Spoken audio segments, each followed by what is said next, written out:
Hi all, welcome to Demystifying Markets. So இன்னியோட Nifty and Bank Nifty analysis பார்த்தலாங்க. This is for Monday, May 27th கான analysis. So Nifty and Bank Nifty யோட futures chart of 30 minutes time frame நான் load பண்ணிருக்கேன். So நீங்க analyze பண்ணதுக்கு அப்புறம் trade எடுங்க. This video is purely for knowledge purpose. So நான் வந்து balanced and imbalanced market கான ஒரு differentiation வந்து spot பண்ணி definition மாதிரி explain பண்ணிருக்கேன். So அது ரொம்ப important concept in market profile பார்க்காதவங்க அதை refresh பண்ணிக்கோங்க.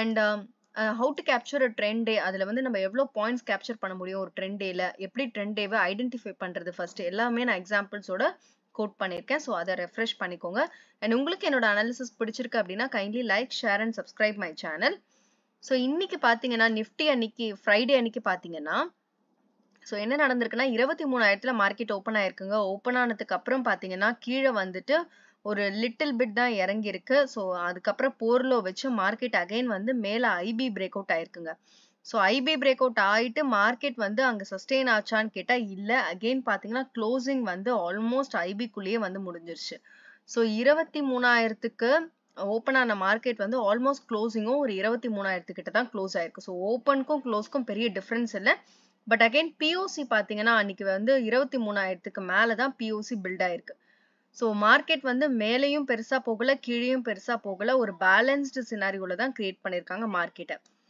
சோ இது வந்து எப்படின்னா நம்மளுக்கு வந்து முந்தின நாள் அதாவது Thursday அன்னைக்கு பாத்தீங்கன்னா ஒரு 23040 சோ 23040ன்றது ஒரு நல்ல ஹை கொடுத்திருக்காங்க மார்க்கெட் அன்னைக்கு அங்கதான் க்ளோஸ் ஆயிருக்கு ஆல்மோஸ்ட் சோ அங்கேருந்து பாத்தீங்கன்னா அந்த லெவலை பிரேக் பண்ணி மார்க்கெட் போயிருந்தாலுமே அந்த பிரைஸ் வந்து அந்த இடத்துல சஸ்டெயின் ஆச்சான்னு கேட்டா இல்ல ஆகல சோ அகைன் அந்த லெவலுக்கு உள்ள வந்திருக்கு சோ நம்ம வந்து நம்ம ஒரு புல்லிஷ் ரிவர்சல் எதிர்பார்க்கிறோம் அப்படின்னா மார்க்கெட் வந்து இப்போ புல்லிஷா தான் இருக்கு பட் ஸ்டில் இந்த எலெக்ஷன்ஸ் ரிசல்ட்ஸ் அதெல்லாம் பார்த்து நம்ம வந்து கன்சிடர் பண்ணி தான் நம்மளோட பிரைஸ்லாம் சஸ்டெயின் ஆகுதான்னு செக் பண்ணி தான் நம்மளால ட்ரேட்ஸ் வந்து இனிஷியேட் பண்ண முடியும் சோ அது அந்த லெவல் பாத்தீங்கன்னா 23040 அது லெவலுக்கு மேல வந்து நம்மளுக்கு வந்து ஒரு நல்ல ஒரு பிரைஸ் வந்து சஸ்டெயின் ஆகுது அப்படின்றது நம்மளுக்கு தெரிஞ்சுது இல்ல வேல்யூ ஏரியா ஏதாவது கிரியேட் ஆகுது அப்படின்றதுனாலதான் நம்மளால வந்து அந்த லெவலை தாண்டி மார்க்கெட் இன்னும் அப்சைட்ல டர்ன் ஆகுதுன்றதை நம்ம கான்ஃபிடென்ட்டா சொல்ல முடியும் சோ நாளைக்கு அதாவது மண்டே வந்து இந்த 23040 இந்த லெவலுக்கு மேல பிரைஸ் எந்த மாதிரி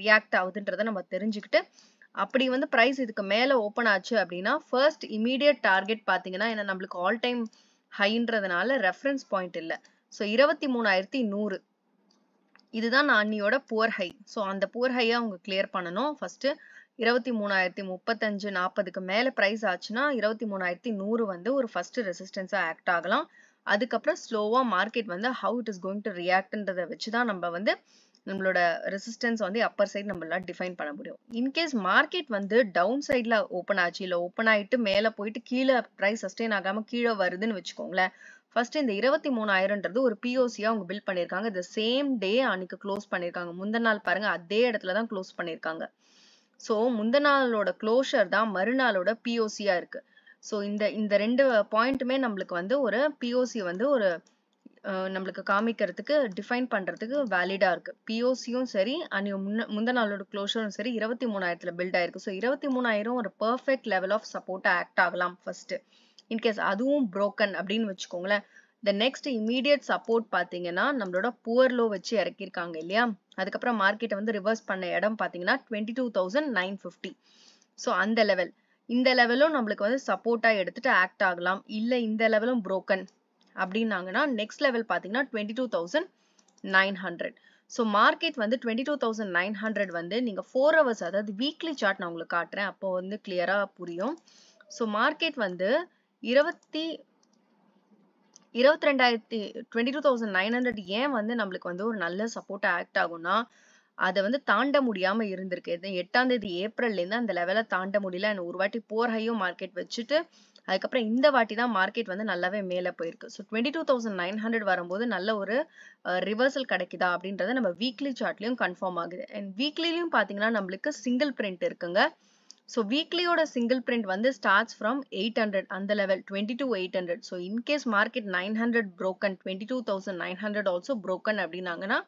22800ல ஒரு நல்ல level of support கிடைக்க வாய்ப்பு இருக்கு because buying print was there buying single print was there வீக்லில பாத்தீங்கன்னா வீக்லி க்ளோஷர் பாத்தீங்கன்னா இப்போ இந்த வாரம் இங்கதான் இருக்கு ஸோ அப் சைட்லயும் நம்மளுக்கு ரெசிஸ்டன்ஸ் வந்து 23,100 அண்ட் டவுன் சைட்ல பாத்தீங்கன்னா 23,000 and 22,900 and 22,800. ஸோ இது வந்து வீக்லிலையும் உங்களுக்கு நான் காமிச்சிருக்கேன்.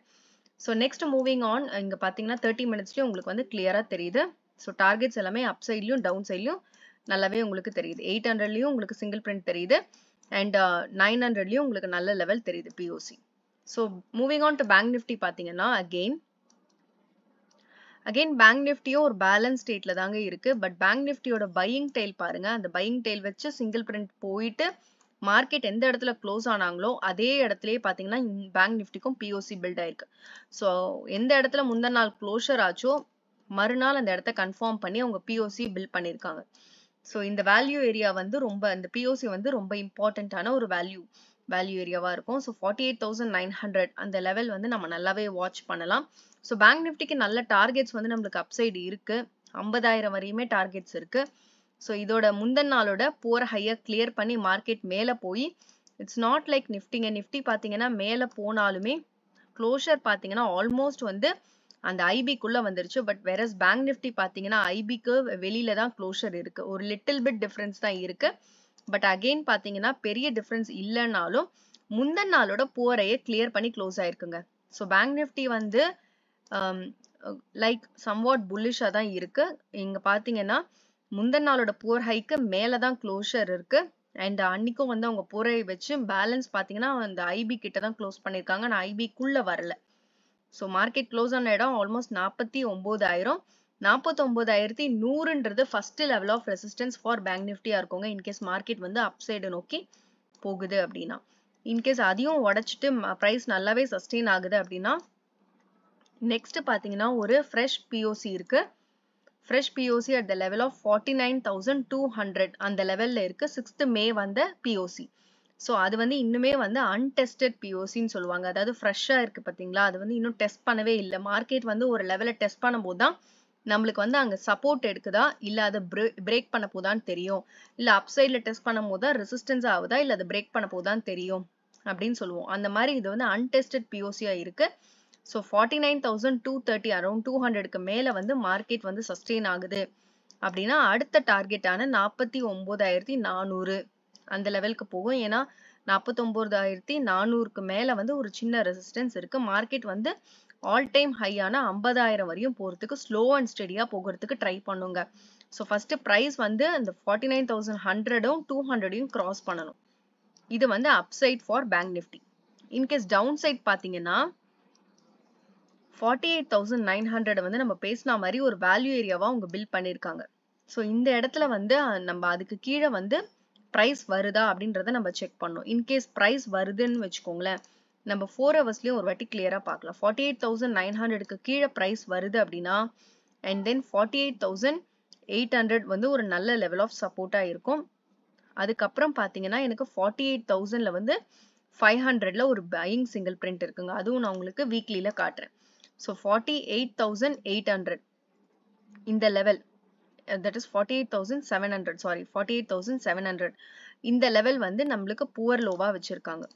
ஸோ இந்த லெவல் வந்து நெக்ஸ்ட் வந்து செக் பண்ண வேண்டிய லெவல். ஒன்ஸ் மார்க்கெட் டவுன் ஆகுது 800க்கு கீழே வருது 900க்கு கீழே வருது அப்படின்னா நெக்ஸ்ட் செக் பண்ண வேண்டிய லெவல் பாத்தீங்கன்னா 48,700 வரையும் நம்மளுக்கு வாய்ப்பு இருக்கு. இன்கேஸ் அங்கேயும் பிரேக் ஆகுது, அங்கேயும் சப்போர்ட் எடுக்காம மார்க்கெட் பிரேக் ஆகுதுன்னா அகைன் 48,500. ஏன் அப்படின்னா இந்த லெவல் தாங்க ரொம்ப இம்பார்ட்டன்ட். 48,500 இதை உடைக்க முடியாம மார்க்கெட் ஒரு சில நாட்களா கீழே இறங்கி அந்த லெவலுக்கு மேல வந்து பிரைஸ் மூவ் ஆகி இப்போ ஆல்மோஸ்ட் மேல வந்து ஒரு பேலன்ஸ் கிரியேட் பண்றாங்க. ஸோ அகைன் 48,500 வரும்போது என்ன மாதிரி ஆக்ஷன் நடக்குதுன்றத நம்ம கீனா வாட்ச் பண்ணோம். ஸோ அந்த லெவல்ல இருந்து நல்ல ஒரு ரிவர்சல் கிடைக்கிறதுக்கும் நிறைய வாய்ப்பு இருக்கு. இதை நான் உங்களுக்கு வந்து 4 ஹவர்ஸ் அதாவது வீக்லி சார்ட்லயும் நான் உங்களுக்கு கன்ஃபார்ம் பண்றேன். ஸோ பாத்தீங்கன்னா 48,500 நம்ம அங்க பேசின ஒரு இம்பார்ட்டன்டான லெவல் பாத்தீங்களா, அந்த லெவல் தான் இங்க பையிங் சிங்கிள் பிரிண்டா இருக்கு வீக்லில. ஸோ வீக்லில ஒரு பையிங் சிங்கிள் பிரிண்ட் வச்ச இடம் வந்து 48,500 அந்த லெவலை நம்ம கீனா வாட்ச் பண்ணோம். அதுக்கு மேலதான் இப்போ மார்க்கெட் இருக்கு. ஆல்மோஸ்ட் ஹையும் நான் சொல்லிட்டேன் அண்ட் லோவும் நான் சொல்லியிருக்கேன், சப்போர்ட்டும். ஸோ நீங்க அனலைஸ் பண்ணதுக்கு அப்புறம் ட்ரேட் எடுங்க. பிகாஸ் உங்க இன்வெஸ்ட்மெண்ட் உங்க எனர்ஜி ரொம்ப important. So long journey continue பண்ணணும்னா நம்ம ட்ரேடிங் வந்து கான்ஃபிடென்ட்டா இருக்கணும் லாங் ஜேர்னி என்ஜாய் பண்றதுக்கு. And all the best for all your entries. and thank you so much for watching.